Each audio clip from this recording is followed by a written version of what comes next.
Now, today we'll start with the method of preparation of carboxylic acid and a chemical property. See, we got almost 10 method of preparation. Almost अपने पास 10 method of preparation है carboxylic acid का. Previous lecture में हम लोगों ने पढ़ा रहेगा oxidation of N alkene.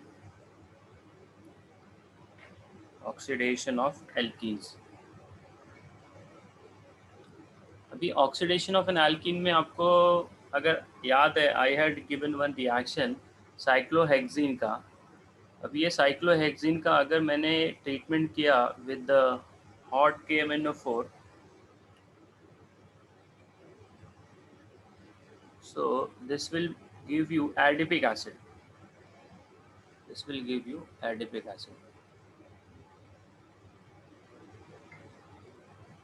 इसके साथ में अगर आपने ओपन चेन रखा है, मतलब it is not like cyclic structure. So if you got CH3 CH2 CH double bond CH bond CH3, again you are doing the treatment with the KMnO4 and you are hitting this.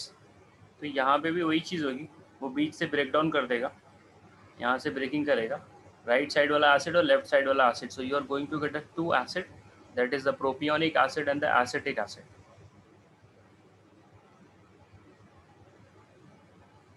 Plus acetic acid. Okay, so this is the oxidation of an alkene. The second method of preparation which we can use here is the decarboxylation of इसका Koch reaction. इसका नाम है Koch reaction. Koch reaction में क्या होता है कि you take an alkene and you pass the carbon monoxide gas plus water. Okay, so if we have taken the CH2 double bond CH2 ethene and you are passing here carbon monoxide plus steam, that is water, in the presence of acid, that is H3PO4, and high temperature and the pressure.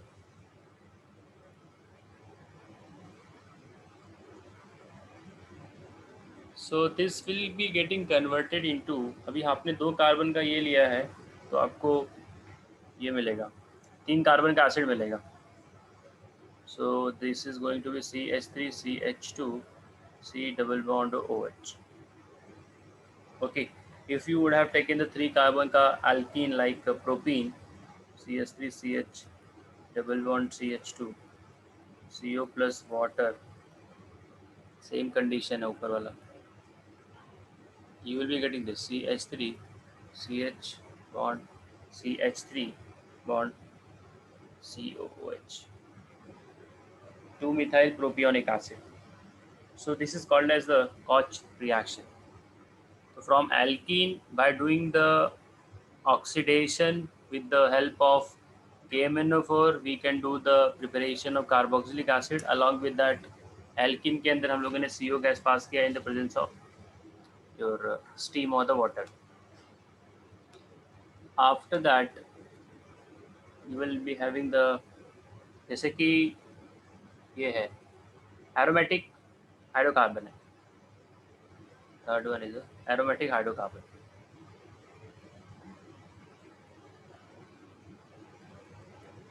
Aromatic hydrocarbon से कैसे बना सकते हैं? अभी aromatic hydrocarbon में अगर आपने क्या कर दिया, ऑक्सीडेशन कर दिया, इसका भी हमने डिस्कशन किया ही है.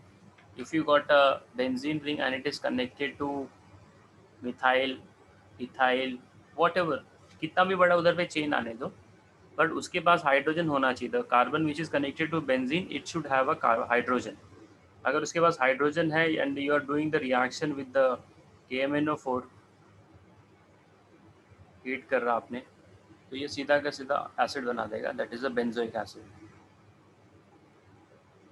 Okay, so what ever if it is like tertiary butyl benzene,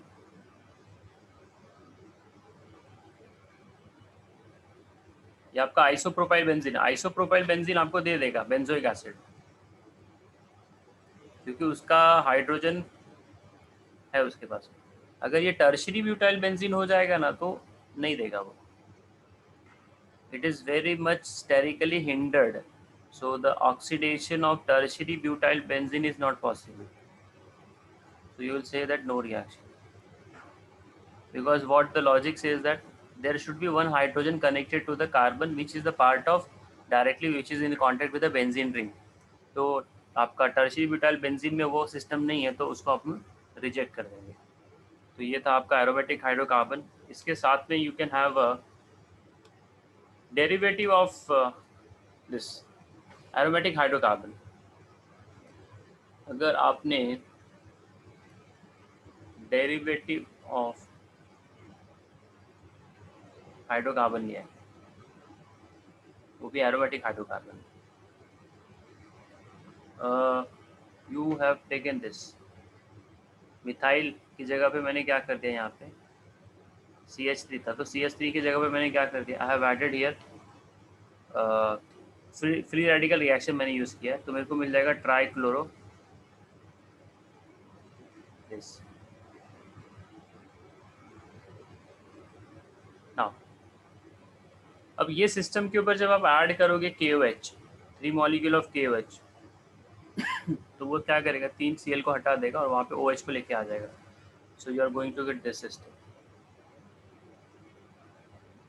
OH, OH and OH, and whenever you get a one carbon के ऊपर 2 OH, there is a loss of water। कहीं से भी वाटर निकाल दे और आपको प्रोडक्ट मिलेगा ये C double bond OH, that is a benzoic acid, that is a benzoic acid, and plus by product मिलेगा आपको वाटर। तो ये डेरिवेटिव हाइड्रोकार्बन से मिलता है, ठीक है। Even you can have a chloroform also, chloroform can also give, because chloroform में क्या होता है CHCl3 होता है, 3 Cl तो है ही उसके पास, तो 3 Cl की जगह पे क्या आ जाएगा, 3 OH आ जाएगा। You can have CH Cl Cl Cl, when you pass here 3 molecule of KOH, so this is going to give you H bond C bond OH OH OH, so there is a loss of water molecule and you are left with this formic acid, okay. देखो formic acid और acetic acid में अगर कोई पूछ ले ज़्यादा acidity किसकी है, फॉर्मिक एसिड और एसिटिक एसिड में, ये भी बड़ा एक फेवरेट क्वेश्चन है, तो यहाँ पे मैं बता देता हूँ। सी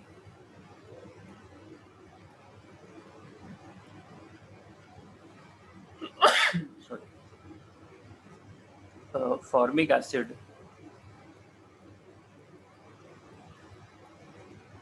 and you got acetic acid.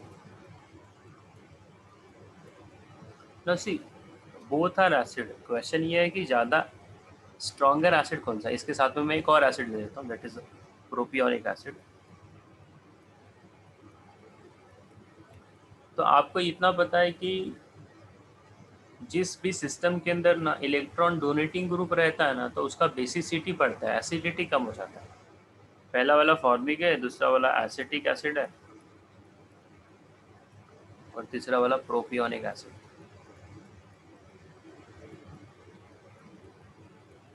Now when you से द फॉर्मिक एसिड, तो ये क्या करेगा, अपना प्रोटॉन लूज करेगा और बनाएगा फॉर्मेट आयन। यहाँ से भी वही काम होगा, this will lose the H plus ion and this is going to make CH3 C double bond O minus. यहाँ से भी वही चीज़ होगी, CH3 CH2 C double bond O minus. Now कौन सा कॉन्जुगेट बेस सबसे ज़्यादा स्टेबल है, can you predict? Conjugate base 1, conjugate base 2, conjugate base 3. Which one is highly stable and what can be the reason for the stability? The third one. Third one, okay. If you look at the third one, there is a negative charge, ठीक है। हाँ। अब negative charge को अगर आप stabilise कर रहे हैं, क्या कर रहे हैं, स्टेबलाइज कर रहे हैं, तो स्टेबलाइज करने के लिए आपको क्या लगना चाहिए? अगर आप उसको स्टेबलाइज कर रहे हैं तो उसको वहाँ पे क्या रहना चाहिए? देखो, कभी भी नेगेटिव चार्ज को आप स्टेबलाइज करना चाहते हो ना, तो there should be electron withdrawing group, there should be electron withdrawing group, बराबर है। तो इधर पे इलेक्ट्रॉन डोनेटिंग ग्रुप है, क्या ये, this is the EDG group, EDG electron donating group. तो इलेक्ट्रॉन डोनेटिंग ग्रुप क्या कर रहा है, एक तो ये जो नेगेटिव चार्ज है ना, ये रिच है, तो इसका इलेक्ट्रॉन इधर जाएगा, फिर ये इधर घूमेगा। तो इधर पे क्या हो रहा है मालूम है, क्रॉस कॉन्जुगेशन हो रहा है। You understand cross conjugation? Exactly, it is not a cross conjugation. Cross conjugation का मतलब होता है कि दोनों साइड से इलेक्ट्रॉन मिल रहा है, राइट साइड से भी आ रहा है, लेफ्ट साइड से भी आ रहा है। अगर आपके पास ऐसा कुछ है, CH2 minus C double bond O, then you got NH2 minus. तो अभी क्या होता है, इसका लोन पेयर इधर आ रहा है और इसका भी इलेक्ट्रॉन इधर आ रहा है, तो ये आइडियली पॉसिबल ही नहीं है ना। इधर पे भी डबल बॉन्ड हो जाएगा और इधर पे भी हो जाएगा और ये ऊपर शिफ्ट होएगा, तो 5 बॉन्ड तो कार्बन को हो गया, दैट इज नॉट पॉसिबल। तो ऐसा कुछ होगा तो इसको क्रॉस कॉन्जुगेशन बोलते हैं। यहाँ पे क्या हो रहा है कि जो अल्काइल ग्रुप है ये ईडीजी है, तो इथाइल ग्रुप जो है ये इलेक्ट्रॉन ज़्यादा डोनेट करेगा। इथाइल ग्रुप का जो इलेक्ट्रॉन डोनेशन का कैपेसिटी है ना, वो सबसे ज़्यादा ये तीनों में, और ये भी डोनेट करेगा। और ये डोनेट बिल्कुल नहीं करेगा, तो इसका मतलब ये जो लास्ट वाला है, this is going to be highly stable because the negative charge is not getting an electron from anywhere. बात समझ में आ रही है आपको? ओके। तो सबसे ज्यादा स्टेबल कौन सा हो गया आपका? First first one. तो कॉन्जुगेट बेस ये स्टेबल है, तो ये वीक है, और ये अगर वीकेस्ट है तो इसके सामने वाला एसिड स्ट्रॉन्गेस्ट है, तो formic acid will be the strongest acid. Yes, got the point. And this third one, third conjugate base is what? It is strongest है, वो क्या है, strongest। तो उसके सामने वाला जो रहेगा ये weakest रहेगा। This question has been asked in the NEET exam. I will show in which year they have asked. Concept पूछा है, ठीक है। After that, aromatic hydrocarbon हो गया, and then you got a oxidation of this. After that, you will have a Grignard reagent and the Sturka hydrolysis. Grignard reagent and the Sturka hydrolysis. See, next is a fourth one or fifth one. From Grignard reagent, from GR. Now, what we should add in the GR so that I should get a acid. So, ये मैंने आपको orally बताया है, GR का application एक notebook पे लिख लेने का। If I ask you GR plus for hydrogen cyanide, what is the product? Quickly tell me.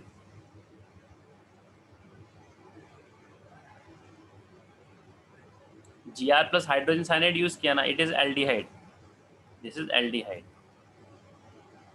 Now GR plus alkyl cyanide use किया तो this is ketone. This is ketone. GR plus ester use किया तो, now here GR has to be in excess. ये table है ना, आप इधर लिख लेना। तो ये 2 बार रिएक्ट करता है, पहली बार रिएक्ट करेगा तो कीटोन बनाता है, फिर से वही रिएक्ट करके अपने को देता है टर्शियरी अल्कोहल। टर्शियरी अल्कोहल फिर से वही, मतलब फिर से GR ऐड किया था। हाँ, मतलब पहले बार क्या होता है ना, इसका रिएक्शन मैं नीचे लिख देता हूँ। If you have taken the methyl magnesium bromide and you have taken the ester, so what happened, the GR is to be in excess, it is going to react twice. So CH3 C double bond O bond CH3, तो क्या होता है, ये negative charge इसके ऊपर attack करेगा, ये ऊपर जाएगा और फिर वो इलेक्ट्रॉन नीचे की तरफ आता है, ये पूरा का पूरा ग्रुप निकल जाता है। So what we are left, we are left with the acetone.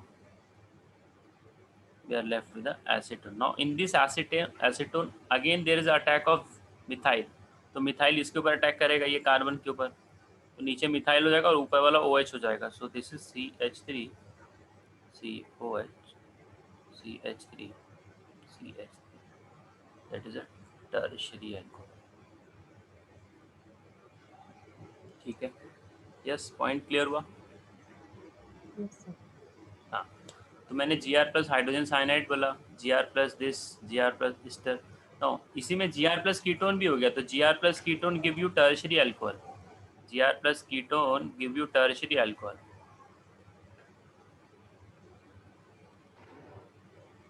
Gr plus तो जीआर एल्डिहाइड प्लस एस्टर में कीटोन आएगा ना?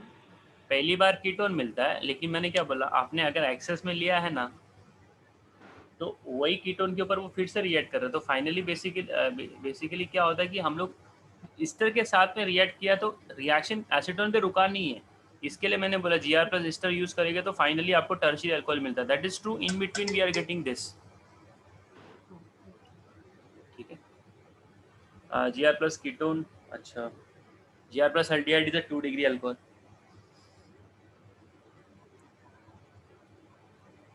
Is a 2 degree. If you take a formaldehyde के साथ में 1 डिग्री अल्कोहल मिलता है. Gr plus dry ice give you acetic acid. Gr plus dry ice give you acid. Gr plus dry ice, that is solid CO2, give you acid. Now Gr plus proton donating solvent or PP solvent, that will give you hydrocarbon. मतलब कोई water add कर दिया या किसी ने alcohol add कर दिया Gr के साथ में, तो अल्कोहल का H Gr के R के साथ में कंबाइन होके हाइड्रोकार्बन मिल जाएगा. So now I want to get acid from Gr. तो Gr में मैं क्या ऐड करेगा, ड्राई आइस ऐड करूँगा. So if you take a phenyl magnesium bromide plus Gr, that is C double bond O double bond O, ये इसके ऊपर attack करके ये ऊपर शिफ्ट होता है and again come back to the same. So finally we are getting this pH O negative हो जाता है और नेगेटिव के ऊपर MgBr लगा रहेगा. Then double bond O, then we do its hydrolysis, and then finally we are left with pH bond C double bond O OH. This is the benzoic acid.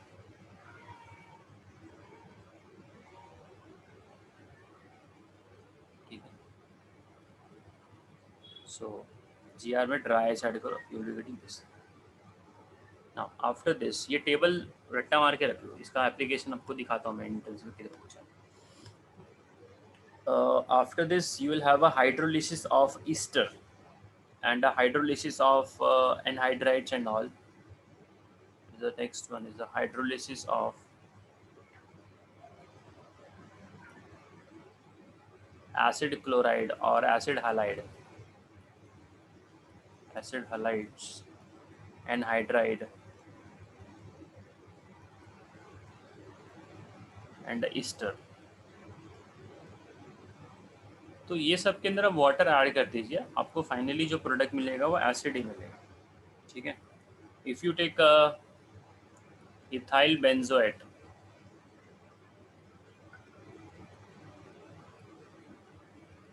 ना ethyl benzoate के अंदर आपने क्या add कर दिया, water add कर दिया, वो भी एसिडिक मीडियम में. So this is going to give you benzoic acid plus ethyl alcohol.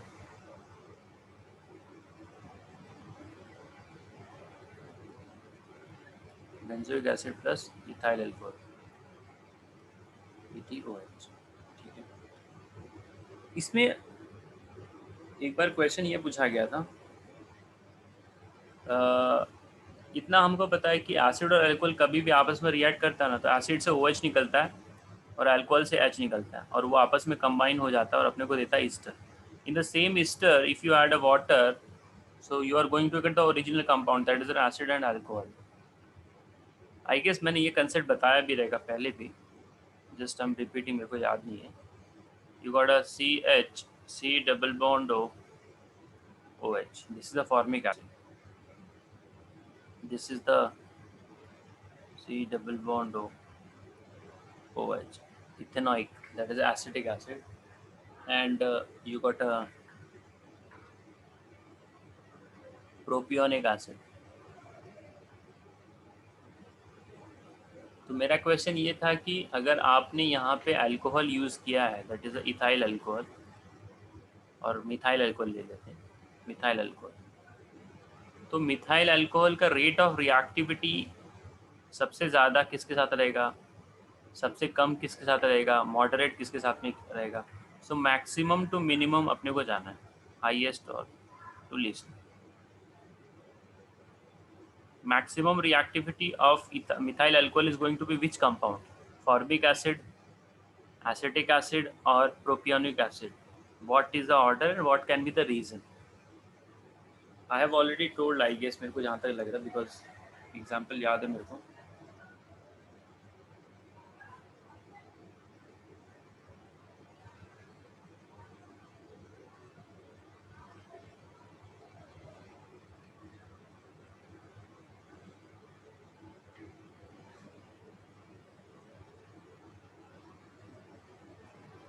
Formic होगा ना ये?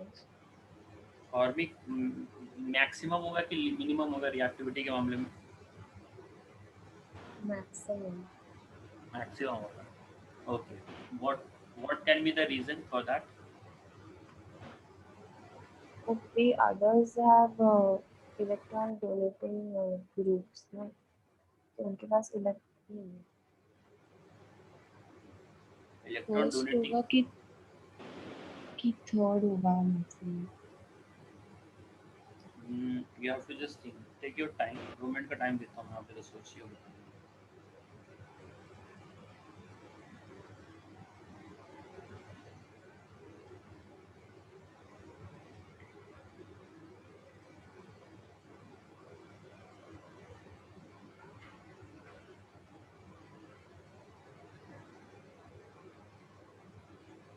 ये मैंने बताया आपको.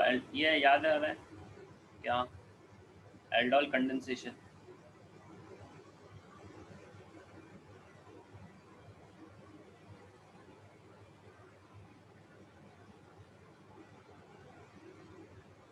याद आ रहा है आपको?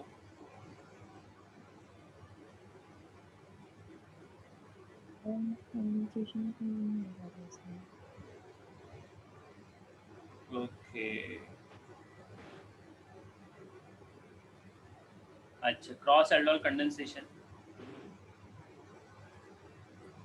क्रॉस का एक्चुअली क्रॉस में से पता चला.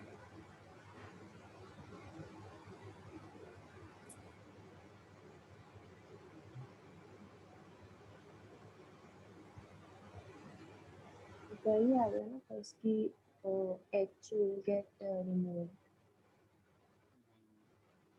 ठीक है, चलो.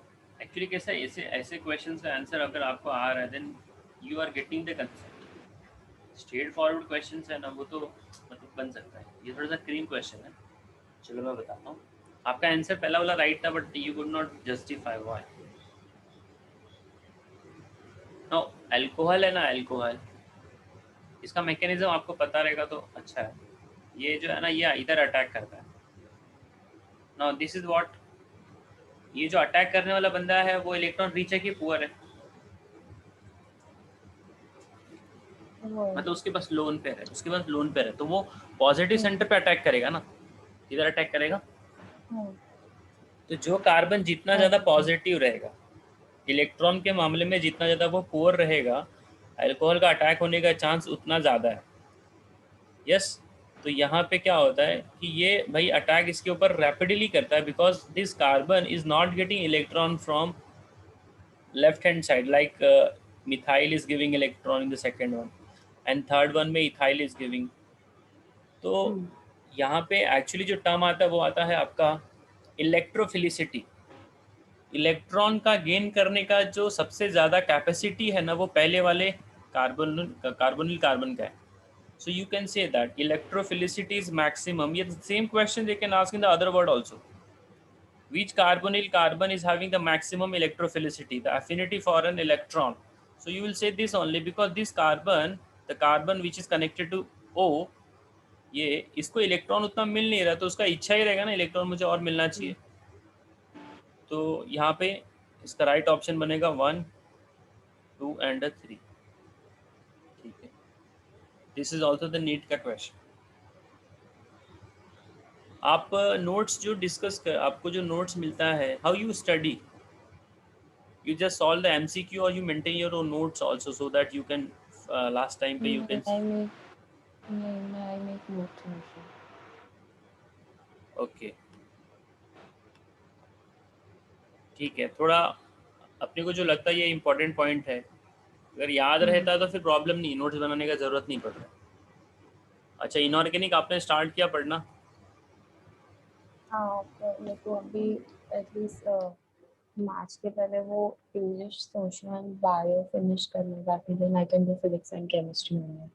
अच्छा मैं वो ठीक. कर रही हूँ अभी. अच्छा अच्छा ठीक है. अच्छा, तो ये हो गया क्वेश्चन. आफ्टर दैट इससे हो गया hydrolysis of acid chloride. If you take acid chloride like R bond C double bond OCl and you are adding here water H2O and then H plus.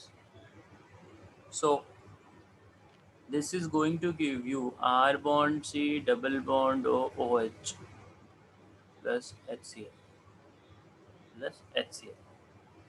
Okay. If you take a benzoyl chloride,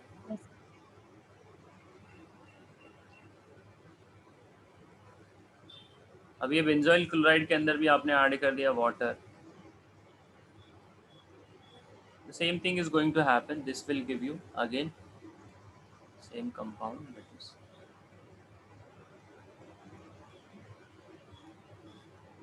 this HCl. So hydrolysis of acid chloride can give you acid. If you do the hydrolysis of your acetic anhydride, पहली बात तो acetic anhydride कभी मिलता है जब आप दो acid को आपस में कंबाइन करता है और वहाँ से वाटर रिमूव कर देते हो.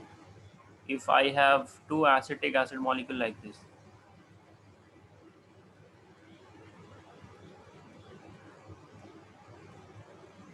and there is a loss of water molecule, OH और H निकल गया. So what I am left with the compound, that compound is called as a acetic anhydride.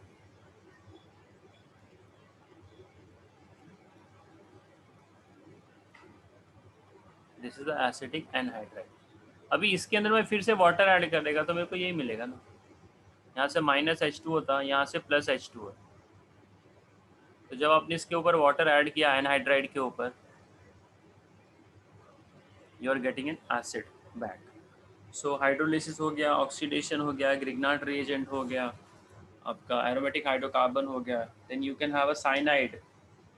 Cyanide हो गया, फिर बाद में आपका मिलेगा एक ये क्या बोलते हैं, oxidation. So these are the two methods of preparation. You can have a next method of preparation is from alkyl cyanide by hydrolysis of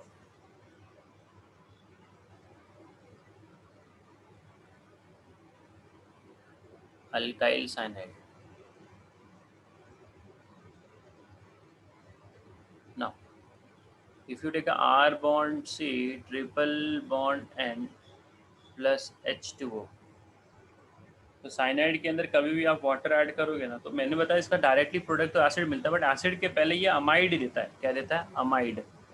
It will give you R bond C double bond O bond and H2, and in the same amide you will add a water H plus and the OH minus. So this is going to give you R bond C double bond OH, acid plus NH3,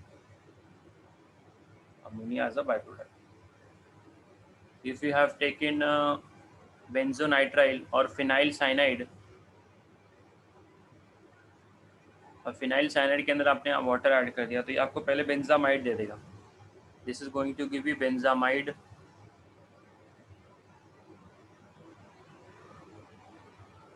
Now in this benzamide you do the hydrolysis, H plus and the OH minus. So you are going to get a benzoic acid.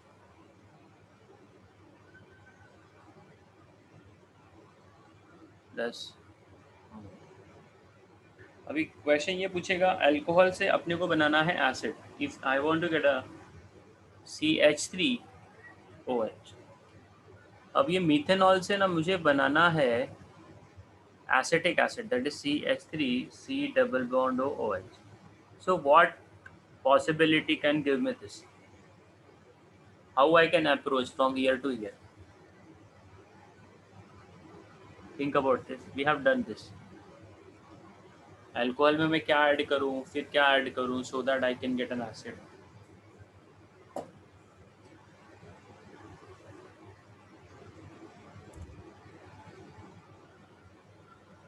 अरे आपको समझ में oxidise करना पड़ेगा ना. Oxidise करेंगे तो carbon का नंबर कैसे पड़ेगा? एक ही कार्बन का एसिड मिलेगा ना. Right now I want to increase the carbon. So when you want to increase the carbon, what you have to do?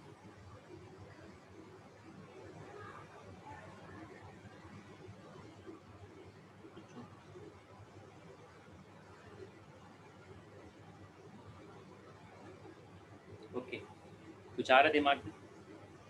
मैं बताऊं.